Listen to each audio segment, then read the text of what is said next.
Let's pick a Premiership team of the season. Of all of the players that have played in all of the 10 teams, who has worn their jersey best through this season? Last night was the Premiership Awards. They dished out all the individual gongs, but as for a team award, as for a best 15 of the year, or actually in the case when I do it, a 23, because rugby is a 23-man game after all, who would you pick? Let's get into it. Like I say, this is a game of opinions.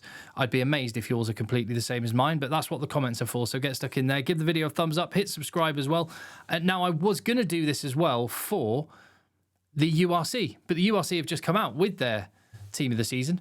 And yeah, a lot of the names that I would have picked, in fairness. Some that I might have gone a different way, but maybe I'll do that on another video. But I'll tell you one thing I am going to do. When the Premiership, and actually the top 14 as well would be an interesting one, when those leagues come out with their team of the season, doing a combined team to pick between to see which ones you would have.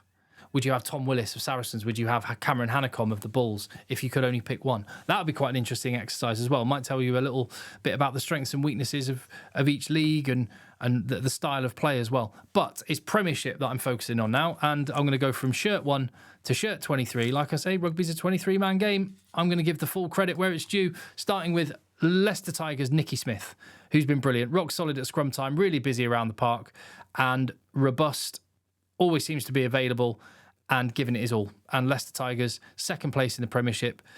They host Sale Sharks. That is going to be a monumental match. And Nicky Smith opposite Bevan Rodd this weekend is going to be huge. I've got him on the bench in my team of the season. I'd give a mention for the two Bath loosehead props as well, Benno Abano and Francois Van Veek. And Bath, Leicester, Sale, those are the three best packs in the league. And whoever comes through out of Leicester and Sale, if they play Bath, that is going to be a meaty matchup up front. And it is a Sale Shark starting at hooker in my team of the season. Luke Cowan-Dickey's been brilliant. British and Irish Lion, totally deserved. Back in the England, well, not back in the England setup, but back in the England starting jersey and looking excellent. And, well, one person to watch out for is a guy that's going to be joining him at Sale next season, Nathan Jabulu. Looks like a proper talent. I'm surprised Quinn's let him go. I'd also mention Curtis Langdon, who I think's been really good. But the backup spot at hooker, for me, goes to Tom Dunn, who has been massive for Bath. Really, really important character as well as player in their team. Tighthead prop, another Bath player, Thomas Dutoit, who for me, I know Thomas Williams won the player of the season for the Premiership this year, and I don't begrudge him that at all. He's been fantastic. I would pick this guy every day of the week and twice on Sundays. I think he's the best rugby player in the Gallagher Premiership. If there was like a draft system, if it was like IPL, and you could just throw money at a player to get him to sign for your team, I'd get this guy. That battle for the Springbok tighthead prop jersey is going to be fierce. And Wilco Lowe and Thomas Dutoit, that'll be fun to watch. I'd also mention Will Stewart for Bath. I will, however, give the backup slot to Asher Opoku Fajor. Just missed his surname off there. Apologies for that, Asher.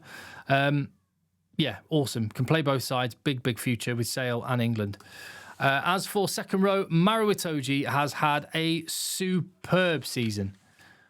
He's had a superb couple of years, back to his best. And yeah, he just makes really positive, important impacts on games all the time. And a disappointing season for Saracens, missing out on the playoffs. But Maro Itoje as an individual has been exceptional.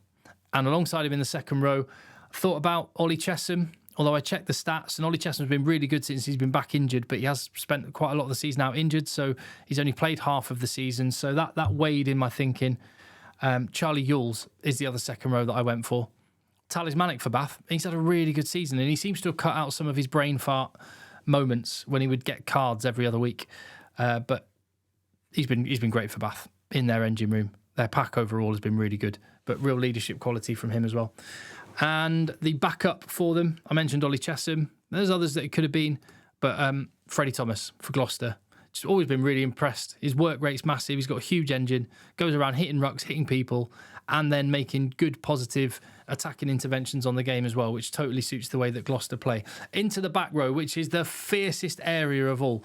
When I think about the names that were in contention for the three back row spots, and one on the bench as well, Juan Martin Gonzalez, Ted Hill, Guy Pepper, Sam Underhill, Ben Curry, Henry Pollock, Will Evans, Tom Willis, Jack Kenningham. Have I missed anyone there?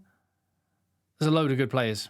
The ones I've gone for, Ben Curry. Yes, he's a 7, but I've put him at 6. He has been so good for Sale Sharks. In the Premiership, he's the top twin. International level, it might be the other way around, but Ben Curry is, well, he's shown when he's played for England just how good he is, and he feels like he's got that confidence at that international level now. But you speak to people at Sale, and I live in Manchester, and they think he's the better player out of the two, and he's been brilliant in the Premiership this year. And I've put him at 6 because I put Henry Pollock at 7. If a double 7 threat was good enough for England, it's good enough for me in this team of the season as well. I mean, what needs to be said about Henry Pollock was just everybody knows who he is. And first and foremost, that's because of the performances that he's been putting on the pitch, which have been sensational. And to complete the back row, Tom Willis, barnstorming ball carrier, brilliant in heavy traffic, another player who's made that international breakthrough, and he's had a fantastic Premiership season. The player on the bench, like I say, Juan Martin Gonzalez, Ted Hill, Guy Pepper, Sam Underhill, Will Evans, all people that I seriously considered. I went, in the end, for Jack Kenningham. Kind of a 6.5 player. And, you know, being as in my team, I've got 2 7s.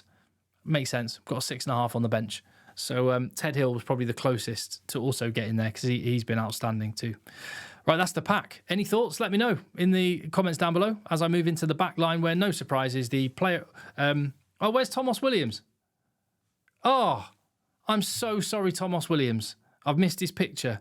Thomas Williams is the scrum half. Maybe that's how it is. It's so obvious, having won player of the season at the awards last night, it's so obvious that Thomas Williams has been the best scrum half in the Premiership that I didn't even feel the need to put him in there. So I'll jump straight to his backup, which is Ben Spencer. At fly half, George Ford is the best fly half in the league for me. Very, very close run thing with Finn Russell. George Ford, 99 caps. He's going to get his 100th with England, unless there's an injury, and he will surely be next cab off the rank for the British and Irish Lions if a fly half goes down. Many would argue, I would argue, he should be there anyway. He certainly has the talent to do so, and you wouldn't put him past him winning another Premiership title. He's going to have to do it the hard way, away at Leicester, his old club, and maybe facing Bath, his other old club.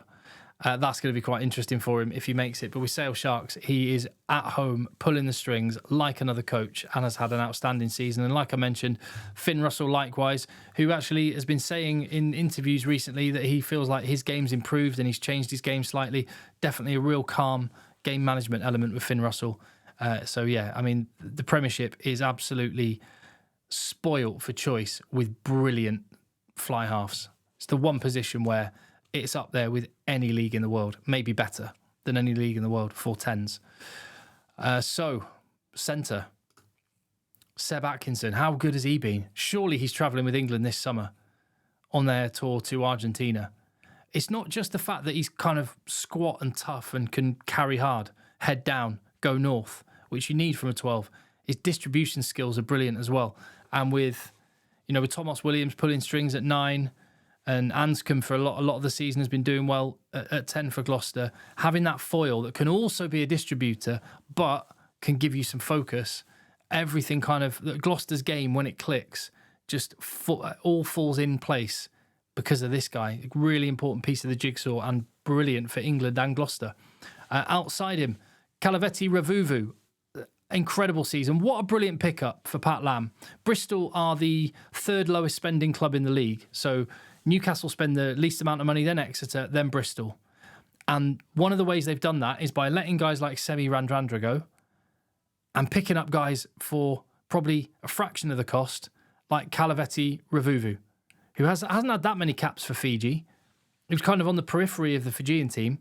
Pat Lam's seen something in him, and my goodness me, what he spotted is special, because he has done some ridiculous things in the Premiership this season. Some of his carries, offloads, tries have been wild.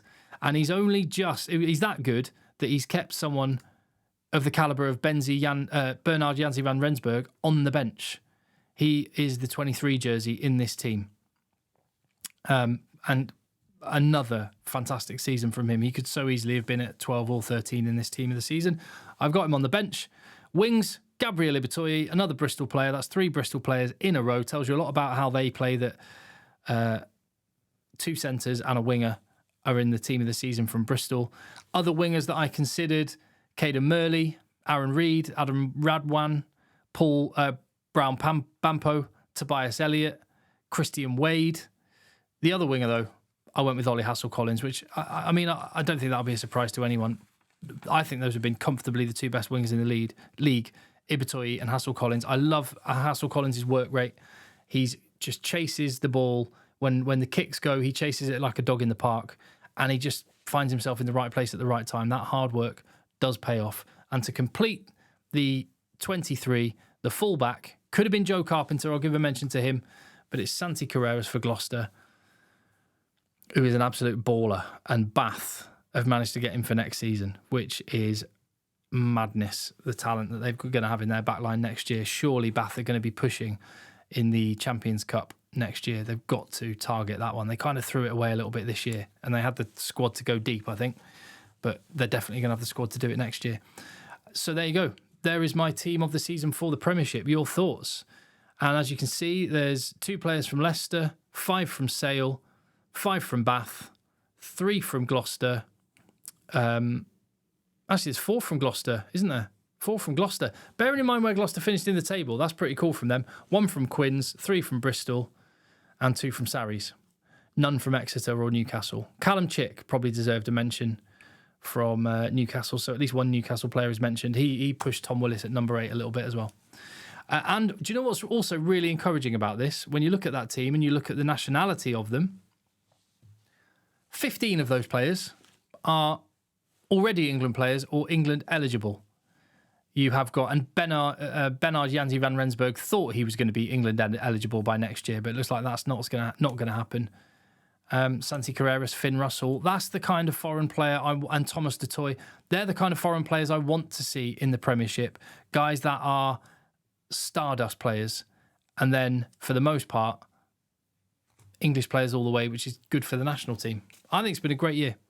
It's been a great year. A lot of attacking rugby in the Premiership. Sometimes, with the fact that there was like a month gap between games, it would go away for 6 weeks.